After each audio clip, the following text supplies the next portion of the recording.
I want to review and summarize briefly what we went over last week in Dynamics for Living Go Live.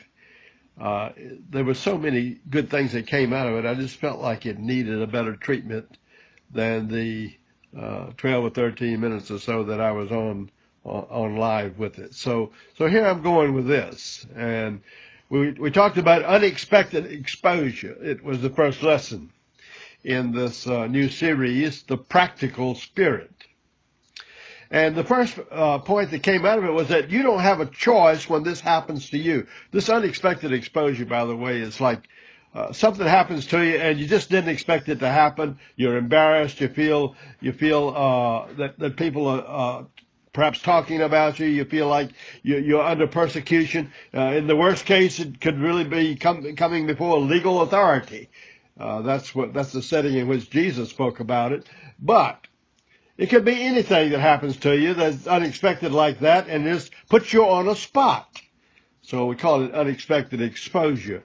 So the first point that came out of it was that you don't have a choice in this. In other words, in the words of Jesus, he says, they will do it to you and you will have it done to you.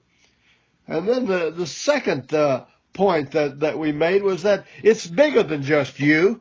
And Jesus said it's an occasion for testimony. You see, it's a time for God to get his word in. And the third thing under this unexpected exposure, that canned answers will not be enough.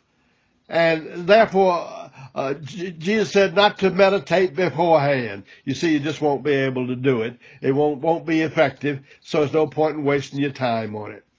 And then Jesus pointed out something very important, help from God's Spirit. And he said it in such a quaint way. He says, I will give you mouth and wisdom, a mouth and wisdom. So physically you have the courage to do something and the ability to do it, and mentally you have the wisdom to say it.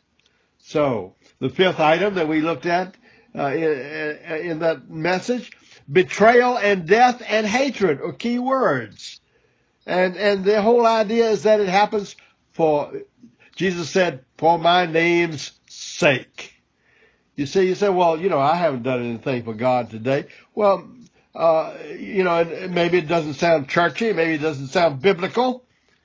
But if you did what the Holy Spirit was leading you to do, and that resulted in some bad treatment, that is for his name's sake.